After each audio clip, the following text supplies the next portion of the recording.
Psalms 92 verse 1 and 2. It is good to give thanks to the Lord, to sing praises to your name, O Most High, to declare your steadfast love in the morning and your faithfulness by night.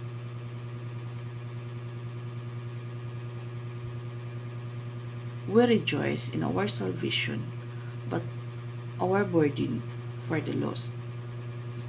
As we make daily thankfulness our aim at the start and end of each day, it seems wise to examine some of the hindrances that can affect our gratitude to the Lord so that it's not what it should be.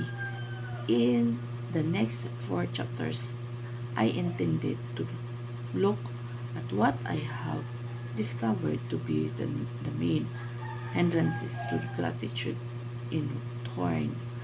I will start with the one that I believe is the most serious, even though it is likely not the most commonly discussed.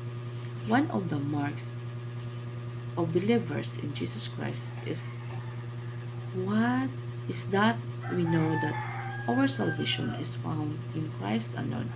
We are ever mindful that there is nothing we did to earn or deserve our status of being forgiven in Christ, but it is nevertheless ours. We joyfully anticipate spending eternity in heaven with Christ, where we will be reunited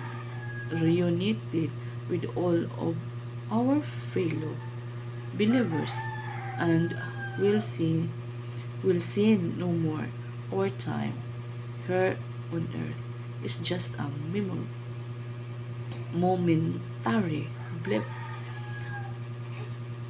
compared to the life that is to come. But we can find that our joyful anticipation is tempered because those who reject Christ will enjoy no such paradise, and we will be sent to a real place called hell for all eternity. No? Kita wa sa ingon anghel, eternity anghel, ang heaven pang eternity pod nga heaven. Kinala makapuyot ta sa heaven na eternity. O dili ta mo ato sa imperno. Eternity po ng imperno. Okay, pagpalig sa imperno. Atong basahon sa Mateo.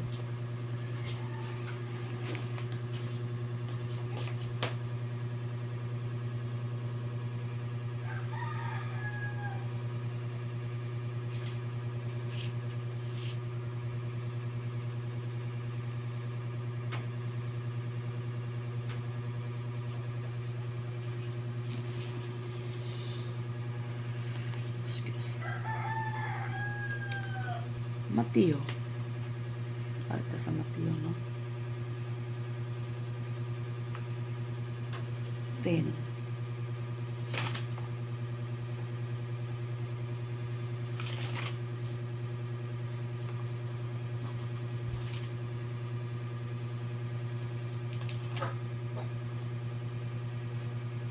$28.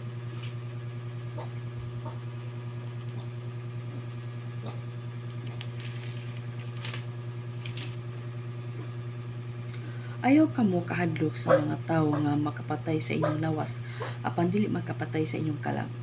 Ang Dios mao ang angay ninyong kahadlukan, tungod kay siya ang makahimo sa paglaglag sa inyong lawas ug kalag dito sa imperno. So, ang angay din natong kahadlukan, dili ta mahadlok sa dili makapatay sa atong lawas ug kalag. Ang atong kahadlukan ay makapatay sa atong lawas ug kalag. Unsa may buti pasabot nini? Kadlukan. Kana bang madlo kita mo buhat og dautan. O likayan na ang mga pangunaw nga dautan. No? Ug kana siyang tawhana makabuhat og dautan. Ato siya ipriyar aron maluwas usab ang iyang kalag. No? Maluwas usab ang iyang kalag. Kay aron ang Ginoo mo mamuhat sa kinabuhi.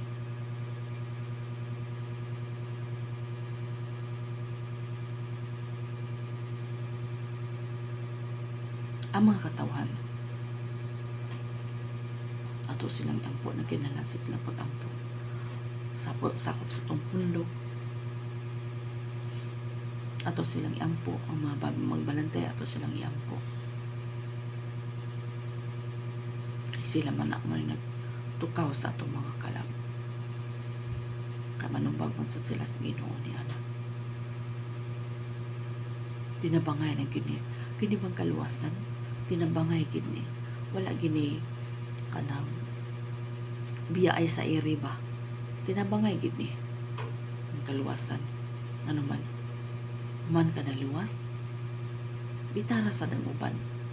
Ikaw is not sir sa mga kalag. Ikaw gako mo is not sir sa kalag. Kanang imo na sa palibot. Ayaw na siya pasagdi. Prayer na ipakita nga naang Ginoo sa imong kinabuhi. Amen. Kaysa ingon ni anak, makita si Kristo sa imong kinabuhi. Ay lang po, siging sulti niya. Kulang po ka sa aplikasyon. Ang makita mo sa tao ang mga buhat ba? Ang buhat mo pa istorya. Amen. Kaya ang hell eternity. Na ang heaven po eternity. So ato kita mo pili sa heaven. Amen.